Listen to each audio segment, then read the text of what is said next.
AB party এ ব্যাপারে অত্যন্ত সুস্পষ্ট অবস্থান আজকে আপনাদের মাধ্যমে আমরা বলছি যে শেখ হাসিনা খুনি গুমকারী লুটপাটকারীদের ব্যাপারে আমরা মনে করি তাদের বিচার হওয়া এবং ক্ষমা না চাওয়া পর্যন্ত তাদের কোনো ধরনের বক্তব্য তাদের কোনো ধরনের তৎপরতাকে আমরা গ্রহণ করব না। এই যে এত ব্যাপক অনিয়ম লুটপাট ধ্বংসস্তূপের মধ্যে ঘুরে আবার দাঁড়ানো, দেশের অর্থনীতিটাকে আবার সঠিক জায়গায় আনা, আইন শৃঙ্খলা পরিস্থিতিটাকে স্বাভাবিক করার এই যে বিরাট একটা চ্যালেঞ্জ, আমরা এই চ্যালেঞ্জ মোকাবেলার জন্য অবশ্যই সরকারকে ধন্যবাদ দিব এবং আমাদের যে এই সরকারের প্রতি আমাদের যে সমর্থন আছে, আমরা অনেক বিষয়ে সমালোচনা করি, অনেক বিষয়ে আমরা সরকারের জবাবদিহিতা চাই, কিন্তু তথাপিও আমরা এই সরকারের প্রতি আমাদের যে সমর্থন আছে সেটাকে আমরা আজকে আপনাদের মাধ্যমে আবারও পুনর্ব্যক্ত করছি। এখন প্রশ্ন হলো, সরকারের কাছে এই যে যা আমরা 6 মাসে দেখলাম, আমাদের প্রত্যাশা কি এটার মধ্যে সীমাবদ্ধ? আমাদের ছাত্র জনতা এই যে এত মানুষের জীবনদান, এটাকে শুধু এই প্রমোশন বদলির জন্য, এটাকে শুধু মামলা প্রত্যাহারের জন্য, এটাকে শুধু জেল থেকে আমরা জেলে ছিলাম জেল থেকে মুক্তি পাওয়ার জন্য? নিশ্চয়ই আমাদের চাওয়া পাওয়া আমাদের প্রত্যাশা শুধু এখানের মধ্যে সীমাবদ্ধ না। এগুলো তো একটা অন্যায়ের রিমেডি, কিন্তু আমাদের একটা প্রত্যাশা আছে, চাওয়া আছে। সেই চাওয়াটা কি?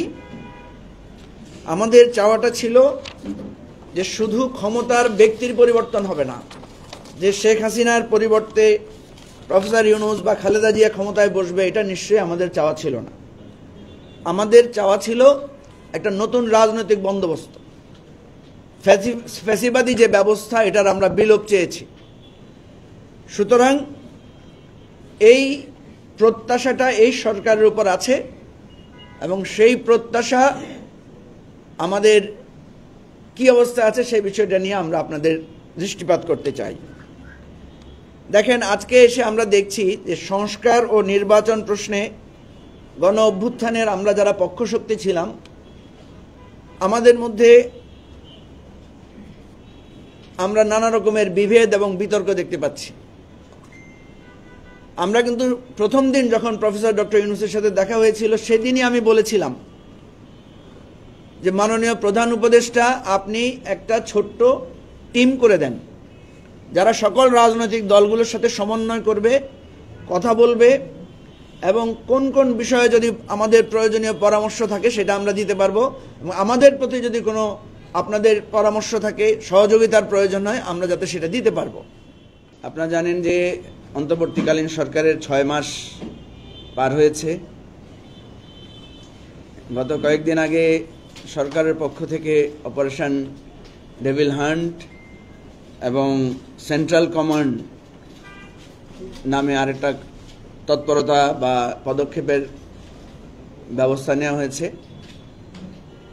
এর বাইরে সরকারের 6 মাসের কার্যক্রম মূল্যায়ন করে আমাদের নাগরিকদের কি প্রত্যাশা এবং কি হিসাব নিকাশ, সেটা নিয়ে আমরা আজকে আমাদের বক্তব্য তুলে ধরার জন্য আপনাদেরকে আহ্বান করেছি। তো আপনারা এসেছেন, সেজন্য আপনাদেরকে অনেক অনেক ধন্যবাদ এবং কৃতজ্ঞতা জানাই। সরকার যখন দায়িত্ব নিয়েছিল, আমরা বারবার বলি যে সরকার একটা বিপর্যস্ত অবস্থার মধ্যে দায়িত্ব নিয়েছে।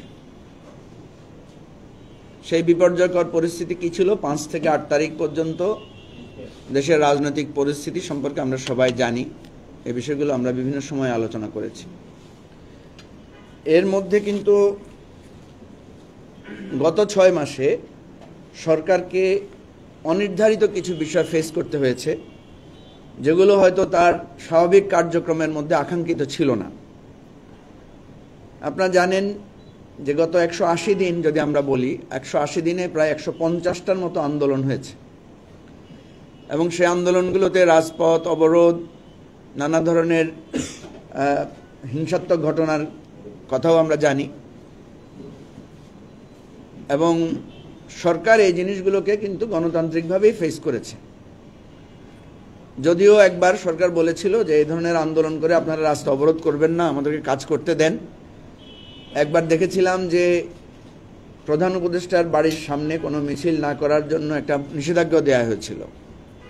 কিন্তু এরপরও আমরা দেখেছি সরকার এই সমস্ত ক্ষেত্রে নমনীয় ছিল এবং গণতান্ত্রিক অধিকারে তারা সেভাবে বাধা দেন নাই। তো এর কিন্তু আরেকটা বিরূপ প্রতিক্রিয়া হয়েছে, সেটা হচ্ছে রাস্তাঘাট বন্ধ। এর প্রভাবে ঢাকায় দীর্ঘ যানজট এবং কিছু আপনারা জানেন রেলপথ বন্ধ ছিল, বিভিন্ন সময়ে ঢাকার যান চলাচল বন্ধ ছিল, এরকম পরিস্থিতি পড়তে হয়েছে। একই সাথে ভারতের সৃষ্ট একটা বন্যা হয়েছে, আপনারা দেখেছেন ফেনী সহ এর আশেপাশে যতগুলো এলাকা ছিল সেখানে একটা ভয়ঙ্কর বন্যা হয়েছে, যেটা ইতিহাসে কখনোই হয় নাই। সে আকস্মিক বন্যায় কিন্তু আমরা ব্যাপকভাবে ক্ষতিগ্রস্ত হয়েছিলাম এবং দেশের অর্থনীতি, দেশের জনমনে সেটার একটা বিরূপ প্রভাব পড়েছে। এটাও সরকারকে মোকাবেলা করতে হয়েছে। ভারতের উস্কানিতে একটা সাম্প্রদায়িক দাঙ্গার মতো পরিস্থিতি সৃষ্টি হয়েছিল। চট্টগ্রামে একজন মেধাবী আইনজীবী হত্যার একটা নৃশংস ঘটনা ঘটেছিল এবং সেখানেও একটা আতঙ্ক ছিল। ভারতের বিভিন্ন মিডিয়ায় নানা ধরনের প্রচারণার একটা উস্কানি ছিল, যেটা সরকারকে ফেস করতে হয়েছে। এর মধ্যে প্রশাসনে ব্যাপকভাবে একটা নিয়োগ এবং বদলির কাজ ছিল, যেটা নিয়ে সরকার এখনো খুব বেশি গুছিয়ে উঠেছে বলে আমরা বলতে পারি না, কারণ এখনো অনেক অভিযোগ আছে যে ফ্যাসিবাদের আমলের অনেক সরকারি কর্মকর্তারা এখনো তাদের জায়গায় বসে আছে।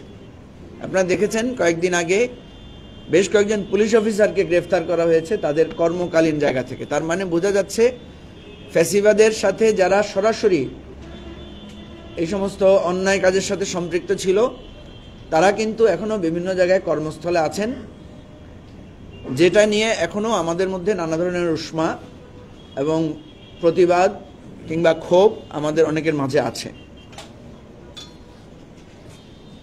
আমাদের প্রশাসন সহ বিভিন্ন ক্ষেত্রে ব্যাপক লোকদেরকে বঞ্চিত করা হয়েছে, প্রমোশন দেওয়া হয় নাই, শাস্তিমূলক অন্যায়মূলক ব্যবস্থা নেওয়া হয়েছে।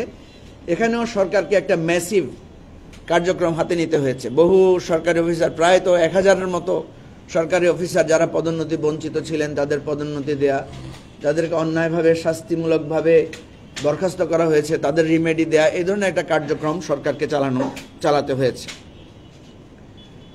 অনেকগুলো দুর্নীতির আচ্ছন্ন প্রকল্প ছিল বড় বড়, যেটা আমাদের অর্থনীতির উপর চাপ সৃষ্টি করছিল। সেরকম অনেকগুলো প্রকল্প বাতিল করার পদক্ষেপ সরকারকে নিতে হয়েছে এবং হাজার হাজার মিথ্যা মামলা, লোকদেরকে জেলে পুরে নির্যাতন করা, বিভিন্ন প্রতিষ্ঠান আওয়ামী সন্ত্রাসীরা দখল করে নিয়েছিল, এই জাতীয় অনেকগুলো বিষয়, অনেক মানুষের মুক্তি, অনেক মামলা প্রত্যাহার, আমাদের ব্যাংকগুলো লুটপাট হয়ে নিঃস্ব হয়ে গিয়েছিল, সেই সমস্ত জায়গায় আর্থিক শৃঙ্খলা ফেরানোর জন্য সরকারকে অনেক পদক্ষেপ নিতে হয়েছে। আপনারা জানেন যে প্রায় সকল রাজনৈতিক বন্দীরা আস্তে আস্তে মুক্তি পেয়েছেন। অনেকে যারা প্রবাসে পাড়ি দিয়েছিলেন জীবনের নিরাপত্তার কারণে তারাও দেশে ফিরে এসেছেন।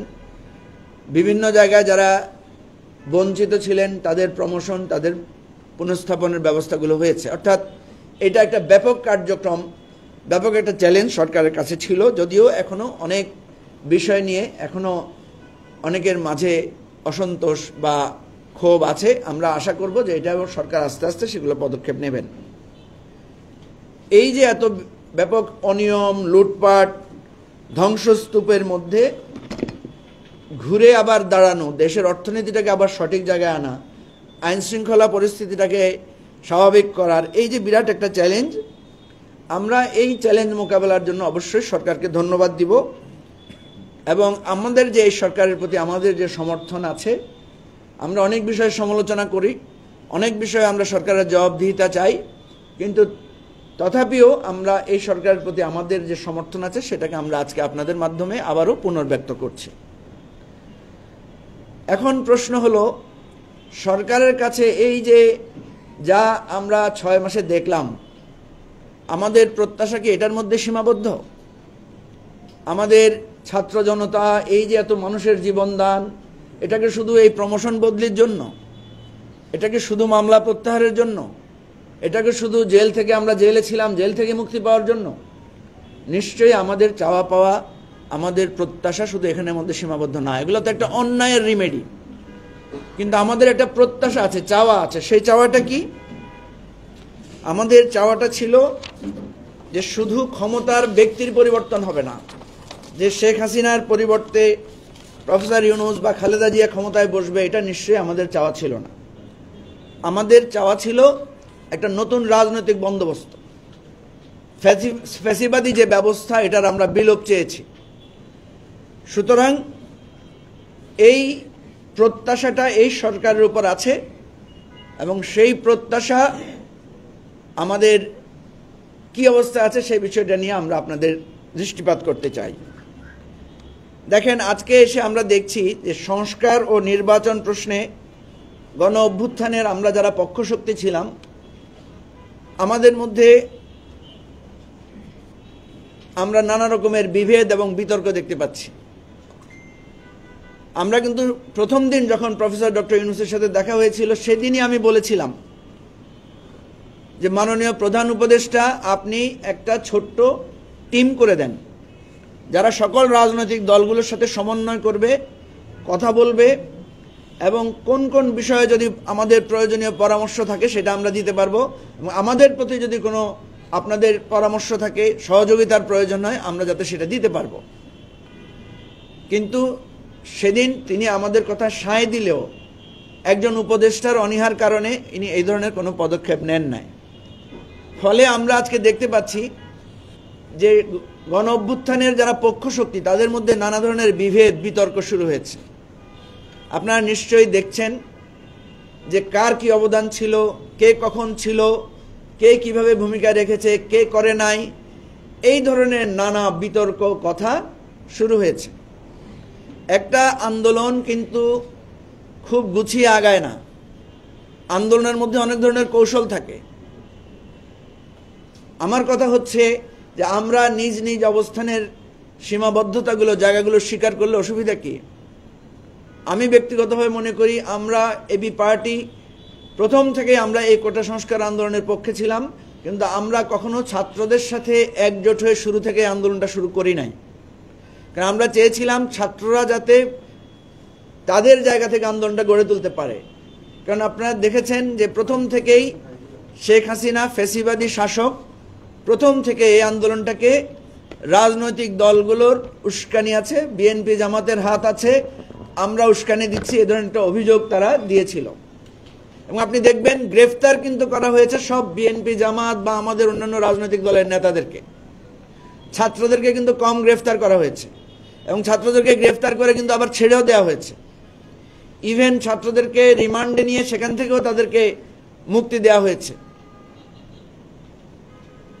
বিএনপি শুরু থেকে বলেছিল যে এটা ছাত্রদের আন্দোলন, আমরা এই আন্দোলনের সাথে আমাদের কোনো অবস্থান নাই। কিন্তু বাস্তবিক অর্থে বিএনপি জামাত বা অন্যান্য যারা রাজনৈতিক দল আছে, সকলের একটা নৈতিক আভ্যন্তরীণ সমর্থন এই আন্দোলনের প্রতি শুরু থেকে ছিল। এগুলো কেন রাজনৈতিক দলগুলো খোলামেলা বলে না এবং কেন এই জিনিসগুলোকে সামনে আনে না, এই জিনিসটা আমার কাছে মনে হয় যে এটা একটা অনুচিত কাজ। সোজাসাপটা বললেই হয় যে আমরা এই কারণে এই কাজটাকে প্রথম সমর্থন করি নাই। কিন্তু দেখেন, যখন ছাত্রদেরকে নিয়ে ষড়যন্ত্র শুরু হলো, যখন তাদেরকে গ্রেফতার করা হলো, রিমান্ডে নেওয়া হলো, এবং তাদেরকে নিয়ে নানা ছল ছাত্রের আশ্রয় গ্রহণ করা হলো, তখন কিন্তু রাজনৈতিক দলগুলোই দাঁড়িয়ে গেছে। আপনারা তো একটা ঘটনা জানেন যে একটা ফেক আন্দোলন প্রত্যাহারের ঘোষণাও ছাত্রদেরকে নিয়ে ডিবি অফিস থেকে দেওয়ানো হয়েছিল, কিন্তু ততক্ষণের আন্দোলন কিন্তু ছাত্রদের হাতে আর ছিল না, এটা ছড়িয়ে পড়েছে জনমানুষের মধ্যে, এবং রাজপথে সকল রাজনৈতিক দল এখানে ভূমিকা রেখেছে। সুতরাং এখানে আমরা এই বৃহৎ একটা ব্যাপক আন্দোলন সংগ্রামে কে কখন কতটুকু ভূমিকা রেখেছে সেটা নিয়ে বিতর্ক করার কোনো সুযোগ নেই।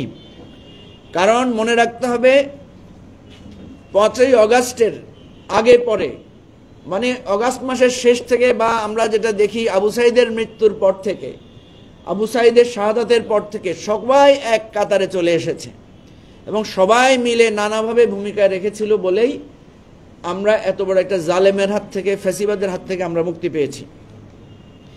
এই যে আজকে যেখানে আমাদের সবাই মিলে ঐক্যবদ্ধ থাকার কথা এত বড় একটা বিজয়ের পরে, কিন্তু আমাদের মধ্যে নানা রকমের বিভেদ তৈরি হয়েছে, আমাদের মধ্যে নানা ধরনের বাকযুদ্ধ চলছে। আমি মনে করি এটার পেছনে অবশ্যই সরকারের একটা দায় আছে। সরকার যদি এই ব্যাপারে ভূমিকা রাখত তাহলে এই বিভেদটা হতো না। সরকার এই দায়টা কোনোভাবেই এড়াতে পারে না। আমি এবারে আমাদের বর্তমানে যে ডেভিল হান্ট এবং কমান্ড সেন্টারের কার্যক্রম নিয়ে দুটি কথা বলি। প্রথম হচ্ছে, আমাদের পক্ষ থেকে আমি বলছি যে এই ডেভিল হান্টটা, এটাকে আমি বলি ডিলেড ডেভিল হান্ট ইনিশিয়েটিভ। এটা একটা বিলম্বিত উদ্যোগ। আমরা কিন্তু সরকারের কর্তা ব্যক্তিদেরকে প্রথম থেকে বলেছিলাম যে প্রত্যেক অন্তর্বর্তীকালীন সরকার, প্রত্যেক কেয়ারটেকার সরকার দেখবেন আপনারা আইন শৃঙ্খলা পরিস্থিতি স্বাভাবিক করার জন্য একটা সমন্বিত উদ্যোগ নেয়। কিন্তু সরকার প্রথম দিকে এই উদ্যোগটা নেয় নাই। ইভেন আমি প্রধান উপদেষ্টাকে ব্যক্তিগতভাবে অনুরোধ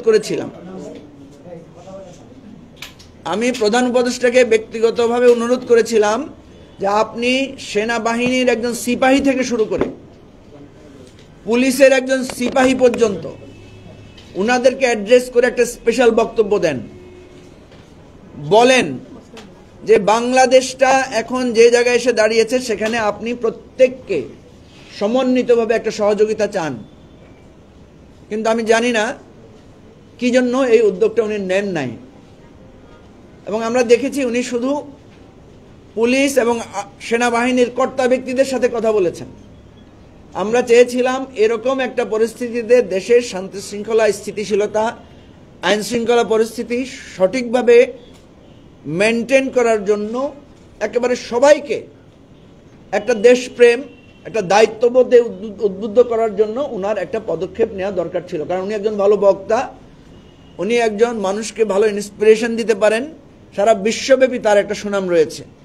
তিনি যদি সবাইকে উদ্বুদ্ধ করে আজকে যে ডেভিল হান্টটা করেছেন সেটা যদি প্রথম দিকে নিতে পারতেন, তাহলে কিন্তু আজকে বাংলাদেশে অনেক দুরাচার, অনেক খুনি, অনেক ফ্যাসিবাদের দোষরদেরকে আমরা ধরতে পারতাম, তাদের কাছে গ্রেফতার করা যেত, এবং আজকে যে বিশৃঙ্খলা বা আজকে মাঝে মাঝে যে উত্তেজনাটা ছড়াচ্ছে এটা কিন্তু হতো না। এর বাইরে আরেকটা জিনিস হতে পারত, সেটা হচ্ছে আজকে নানা ধরনের চাঁদাবাজি, দখলবাজির অভিযোগ আপনারা শুনতে পাচ্ছেন, আমরা শুনতে পাচ্ছি। আজকে শুনে আমি খুব ব্যথিত হয়েছি। ঢাকা শহরের বিভিন্ন জায়গায়, হয়তো দেশের বিভিন্ন জায়গায় হচ্ছে, আমরা জানতে পারছি না, যে কম্বাইন্ড ছিনতাই হচ্ছে বিভিন্ন জায়গায়। গাড়ি দাঁড় করিয়ে নৃশংসভাবে মানুষের উপরে চাপাতি দিয়ে কুপিয়ে সর্বস্ব ছিনিয়ে নেওয়া হচ্ছে, কিন্তু কোনো আইন শৃঙ্খলা পরিস্থিতির ব্যবস্থা হচ্ছে না। এই ইভেন্টটা, এই পদক্ষেপটা যদি প্রথম থেকে নিতে পারতেন তাহলে এগুলো থেকে আমরা রক্ষা পেতাম। তো আমি তারপরও বলছি এটা একটা ডিলেড একটা ইনিশিয়েটিভ, এটাতে খুব বেশি ফলপ্রসূ হবে বলে আমি মনে করছি না, বা আমরা মনে করছি না। তারপরেও কমান্ড সেন্টারের যে কন্ট্রোল নিয়েছেন সকল মানে বাহিনীগুলোকে সাথে নিয়ে, এটাকে আমরা স্বাগত জানাই, ইতিবাচকভাবে বলি। সকল রাজনৈতিক দলের, আমাদের সামাজিক সংস্থা, সকলের, প্রত্যেক নাগরিকের আমরা মনে করি এটাকে সহযোগিতা দেওয়া উচিত, এবং বাংলাদেশের আর্থসামাজিক আইন শৃঙ্খলাগত জায়গায় একটা শৃঙ্খলা ফিরে আসবে বলে আমরা আশা করছি। এবং আমি মনে করি যে জনগণ, সরকার যে একটা ক্ষমতায় আছে, সরকারের যে একটা নিয়ন্ত্রণ আছে, সরকার বললে যে একটা কথা হয়। যেমন আপনারা দেখেছেন যে প্রফেসর ইউনূস বলেছেন আর বিশৃঙ্খলা চাই না। কালকে আমরা দেখলাম একজন উপদেষ্টা বই মেলার ঘটনার পরে উনি বলেছেন this is last warning. Last warning, সরকারের আহ্বান, এই জিনিসগুলো যাতে কার্যকর হয়, মানুষ যাতে মনে করে সরকার হচ্ছে রাষ্ট্র পরিচালনার প্রধানতম শক্তি, দায় তাদের উপরে। তারা একটা কথা বলার পরে সেটা যদি না থাকে, না স্থাপিত হয়, তাহলে সরকারের নিয়ন্ত্রণ থাকবে না। আমরা আশা করি সরকার এই ব্যাপারে শক্ত একটা নিয়ন্ত্রণ স্থাপন করবে, এবং সেটা অবশ্যই মানবিক এবং মানবাধিকারের ভিত্তিতে সেটা হতে হবে। আমরা যে জিনিসটা দেখছি, একটা বিষয় আপনাদেরকে সামনে রেখে আজকে বলছি, আওয়ামী লীগ এবং শেখ হাসিনা যে উপর্যুপরি হুমকি ধামকি তারপরে নানা ধরনের উস্কানিমূলক কথাবার্তা বলছে, এবং এর প্রেক্ষিতে আমরা কিছু রাজনৈতিক নেতাদেরকে দেখেছি বা রাজনৈতিক দলকে দেখেছি, তারা এক ধরনের